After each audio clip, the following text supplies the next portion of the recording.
ਤੁਹਾਡਾ ਸਾਰੇ ਸੱਜਣਾਂ ਦਾ ਆਇਆਂ ਦਾ ਬਹੁਤ ਬਹੁਤ ਧੰਨਵਾਦ ਜੀ। ਪੰਜਾਬੀ ਰੇਡੀਓ USA ਦਾ ਧੰਨਵਾਦ ਪ੍ਰੋਗਰਾਮ ਵਾਸਤੇ। ਮੈਂ ਇੱਕ ਹਫ਼ਤਾ ਤਾਂ ਕੋਈ ਬੋਲੀ ਨਹੀਂ, ਸ਼ਾਇਰ ਨਹੀਂ ਕੋਈ, ਪਰ ਇੱਥੇ ਬੈਠੇ ਬੈਠੇ ਦੇ ਮੇਰੇ ਦਿਮਾਗ ਦੇ ਵਿੱਚ ਇੱਕ ਦੋ ਗੱਲਾਂ ਜਿਹੜੀਆਂ ਆਈਆਂ ਮੈਂ ਉਹ ਤੁਹਾਡੇ ਨਾਲ ਸਾਂਝੀਆਂ ਕਰਨ ਲੱਗਿਆ।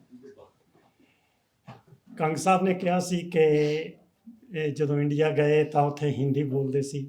ਮੇਰਾ ਵੀ ਇੱਕ ਪਾਕਿਸਤਾਨੀ ਦੋਸਤ ਹੈ, ਉਹ ਮੇਰੇ ਨਾਲ 20-25 ਸਾਲ ਤੋਂ ਪੰਜਾਬੀ 'ਚ ਹੀ ਗੱਲ ਕਰਦਾ ਜਦੋਂ ਮੇਰੇ ਕੋਲ ਆਉਂਦਾ, ਪਰ ਉਹ ਆਪਦੇ ਬੇਟੇ ਨੂੰ ਲੈ ਕੇ ਆਇਆ ਜਿਹਦੀ ਏਜ ਕੋਈ 7 ਕੁ ਸਾਲ ਦੀ ਹੋਣੀ ਹੈ।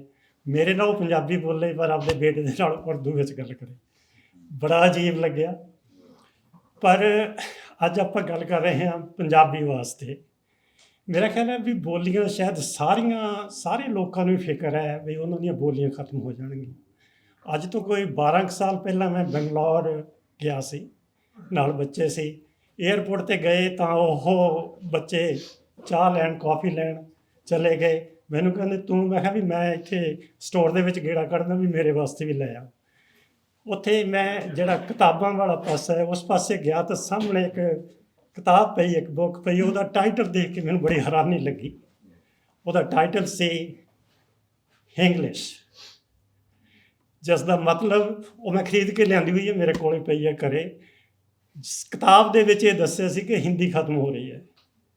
ਆਪਾਂ ਗੱਲ ਕਰਦੇ ਹਾਂ ਕਿ ਵੀ ਇੰਡੀਆ ਦੇ ਵਿੱਚ ਹਿੰਦੀ ਦਾ ਕੰਮ ਚੱਲ ਰਿਹਾ, ਬਾਕੀ ਬੋਲੀਆਂ ਨੂੰ ਪਿੱਛੇ ਛੱਡਿਆ ਜਾ ਰਿਹਾ ਹੈ। ਪਰ ਉਹਦੇ ਵਿੱਚ ਉਹ ਦੱਸ ਰਹੇ ਸੀ ਕਿ ਹਿੰਦੀ ਵੀ ਖਤਮ ਹੋ ਰਹੀ ਹੈ ਅਤੇ ਸ਼ਾਇਦ ਸਾਰੀਆਂ ਬੋਲੀਆਂ ਆਉਣ ਵਾਲੇ ਸਮੇਂ ਦੇ ਵਿੱਚ ਮਿਕਸ ਹੋ ਜਾਣ। ਪਰ ਫਿਰ ਵੀ ਸਾਨੂੰ ਜ਼ਰੂਰ ਇਹ ਕੋਸ਼ਿਸ਼ ਜ਼ਰੂਰ ਰੱਖਣੀ ਚਾਹੀਦੀ ਹੈ ਕਿ ਸਾਡੀ ਆਪਣੀ ਬੋਲੀ ਹੈ ਜਿਹਨੂੰ ਇਹਨੂੰ ਜ਼ਰੂਰ ਉਤਸ਼ਾਹਿਤ ਕਰੀਏ, ਇਹਨੂੰ ਵਧਾਈਏ ਚੜ੍ਹਾਈਏ। ਇੱਥੋਂ ਆਉਂਦੇ ਨੇ, ਮੈਂ ਜਦੋਂ ਘਰੋਂ ਇੱਥੇ ਨੂੰ ਆ ਰਿਹਾ ਸੀ, ਮੇਰੇ ਦਿਮਾਗ 'ਚ ਗੱਲ ਆਈ ਕਿ ਆਪਾਂ ਪੰਜਾਬੀ ਬੋਲੀ ਦੀ ਗੱਲ ਕਰਦੇ ਹਾਂ। ਉੱਥੇ 50-60 ਦੋਸਤ ਮਿੱਤਰ ਭੈਣ ਭਰਾ ਇਕੱਠੇ ਹੋਵਾਂਗੇ, ਪੰਜਾਬੀ ਬਾਰੇ ਗੱਲ ਕਰਾਂਗੇ, ਪਰ ਉਹਦੇ ਨਾਲ ਪੰਜਾਬੀ ਨੂੰ ਕੀ ਫਰਕ ਪਊਗਾ? ਸੋਚਣ ਵਾਲੀ ਗੱਲ ਹੈ ਵੀ ਆਪਾਂ ਇੱਥੇ ਆ ਗਏ ਹਾਂ, ਗੱਲਾਂ ਕਰ ਲਈਆਂ, ਇੱਥੋਂ ਘਰੇ ਚਲੇ ਗਏ, ਕੀ ਪੰਜਾਬੀ ਦੇ ਵਿੱਚ ਕੋਈ ਫਰਕ ਪਊ? ਪਰ ਫਿਰ ਮੇਰੇ ਅਚਾਨਕ ਹੀ ਦਿਮਾਗ ਦੇ ਵਿੱਚ ਗੱਲ ਆਈ ਕਿ ਜਿਹੜੀ ਆ ਬੋਲੀ ਹੈ, ਮਦਰ ਲੈਂਗੁਏਜ ਦਾ ਜਿਹੜਾ ਦਿਨ ਮਨਾਇਆ ਜਾਂਦਾ ਹੈ, ਇਹ ਕਿਵੇਂ ਮਨਾਇਆ ਜਾਂਦਾ, ਕਿਉਂ ਮਨਾਇਆ ਜਾਂਦਾ? 1972 ਦੇ ਵਿੱਚ ਪਾਕਿਸਤਾਨ ਅਤੇ ਬੰਗਲਾਦੇਸ਼ ਦੀ ਮੇਰਾ ਖਿਆਲ ਲੜਾਈ ਉਦੋਂ ਵੀ ਸ਼ਾਇਦ ਹੋਈ ਹੈ, ਮੈਨੂੰ ਪੂਰੀ ਹੁਣ ਤਰੀਕ ਤਾਂ ਯਾਦ ਨਹੀਂ। ਅਤੇ ਉਸ ਵੇਲੇ ਉਹਨਾਂ ਨੇ ਬੰਗਲਾਦੇਸ਼ ਦੇ ਵਿੱਚ ਪਾਕਿਸਤਾਨ ਵਾਲੀ ਸਾਈਡ ਨੇ ਬੰਗਲਾ ਲੈਂਗੁਏਜ ਨੂੰ ਖਤਮ ਕਰਤਾ ਕਿ ਸਿਰਫ ਉਰਦੂ ਹੀ ਹੋਊਗਾ, ਬੰਗਲਾ ਬੋਲੀ ਨਹੀਂ ਬੋਲੀ ਜਾਊਗੀ।